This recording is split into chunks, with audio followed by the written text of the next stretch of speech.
Naka-upload na po tayo nito mga ga, pero marami ho yun at mayroong naghingi sa atin ng recipe nito ng 1 kilo lamang. At yung request niya po ay hindi lang masyadong mabilis yung ating video para masundan niya po talaga. Kaya ito na ga, simulan na po natin. So dito unahin po natin gawin yung ating palaman. Kasya po ito sa 1 kilo po natin na dough. 1:1 po tayo ngayon para moist po yung ating palaman, hindi dry. Kailangan natin dito ng 1 cup ng 3rd class flour at 1 cup ng light brown sugar. Naglagay lang po ako mga ga ng food color lang po na ubi violet, kaya naglagay po ako dito ng vanilla. At naglagay po tayo dito ng 1/3 cup na powdered milk. Kung maglagay kayo dito ng flavor OB talaga, ay huwag na lang po kayong maglagay ng vanilla po natin kasi mabango na po yung ating flavor OB. At mix lang muna natin ito bago tayo maglagay ng 1/3 cup ng margarine. At masahin lang po talaga natin ito at lagyan lang po natin ito ng 1 tablespoon na tubig. At masahin lang po talaga natin yan hanggang sa magkaroon po tayo na parang dough. At ito na po yung ating palaman mga ga, isit aside lang muna natin. Gagawa na po tayo ng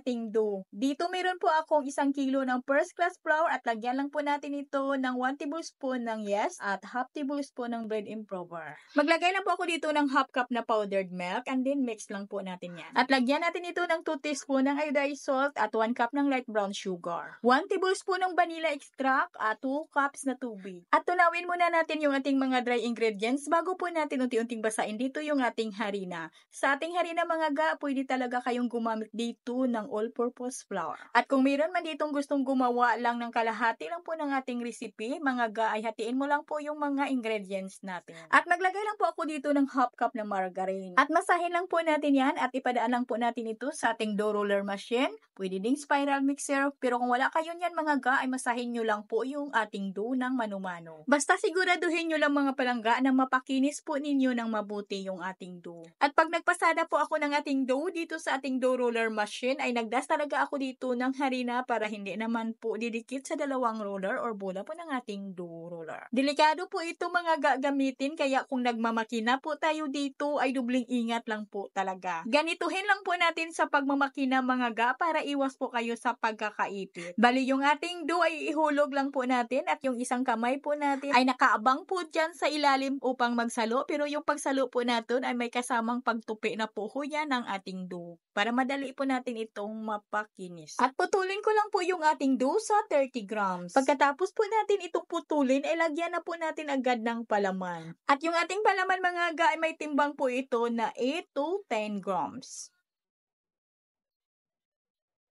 At pagkatapos po natin itong malagyan lahat ng palaman mga ga, ay palaparin na po natin ito at saka i-roll.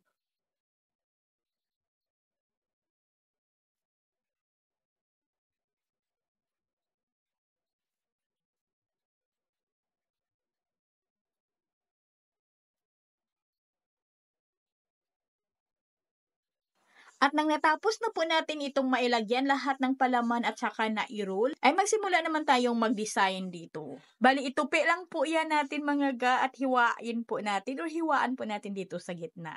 At pagkatapos ay ipalubog po natin ito sa ating streusel or yung ating toppings. Yung ingredients mga ga ng ating streusel na ito ay doon ko na lang po ilagay sa ating caption.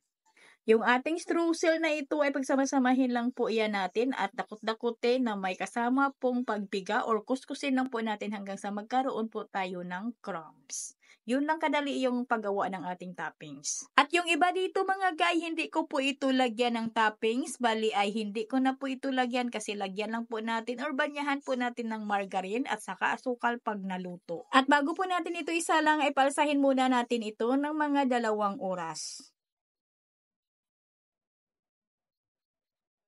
At pagkalipas ng 2 oras at 20 minutos ay sinalang ko na po yung aking dough sa mainit po na 180 degrees Celsius sa loob lang po ng 15 minutos. At ito po yung nilagyan po natin ng toppings or streusel. At ito naman yung walang toppings, kaya lagyan lang po natin or banyahan lang po natin ito ng margarine at lagyan ng asukal na po. At ang pintahan ko po dito mga ga ay 5 piso lang. At hanggang dito lang po yung ating video at sana po ay nagustuhan po ninyo yung ating recipe ngayon. Ito pong muli ang inyong Kainday. Bye-bye!